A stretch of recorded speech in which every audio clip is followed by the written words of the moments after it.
Okay, so here we are on the Hale Farm blacksmith shop, and we're with the blacksmith apprentice named Tim. Good afternoon, Tim. Good afternoon. You're stoking up the fire there, I see. Yes, I'm trying to get my metal up to my forging temperatures, which is about 2,000 degrees, with a nice bright orange color. 2,000 degrees. Yes. And what are you burning in there? Fuel for the fire is coal. Uh-huh.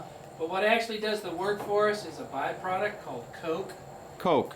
We put the coal on wet. That allows it to bake, takes out the sulfur and the impurities, and turns it into coke. Okay. And if I understand correctly, you're going to make a nail for us? Yes. And the nail would have been used for just about anything a nail is used for back in the Right. 1800s.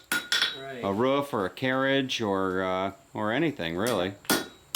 Yes, I've tapered up the point, and now what I'm doing is cutting it off preparatory to heading the nail. Okay.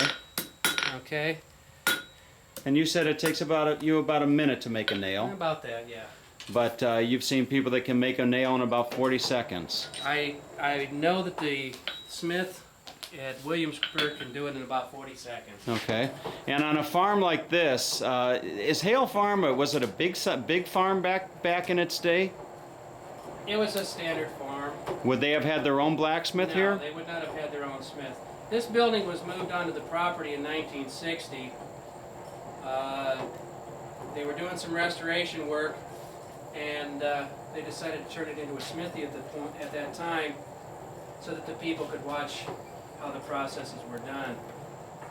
Did blacksmiths make a good living in their day? No, they were considered lower middle class. You're making the head right there. Doing the head of the nail right now. Okay. Dipping it in the water. That quenches it, allows it to shrink, so I Uh-huh. can get it out of the tool. the Okay. head die.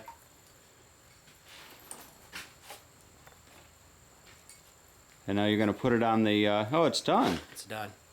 Let's take a look at that. I'll be darned.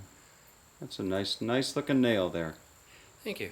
Uh-huh. Now the reason it's so short is because I'm still practicing the heading process. I see. By having it short, I don't waste as much stock until I get that down. Once I get that process down pat, then I'll start making longer nails. Earlier you had showed me a piece of a kitchen utensil you had made from one piece of metal. Can you show that to me? This is that one-piece cooking spatula, And that came from one piece. and that's what it came from. And where would they get that stock? Get it from the iron mill, the same way as we get ours from the steel mill. Come out of like Pittsburgh or The someplace nearest like one that? in the area, early 1800s, was over in Youngstown, Ohio. Uh-huh. Okay.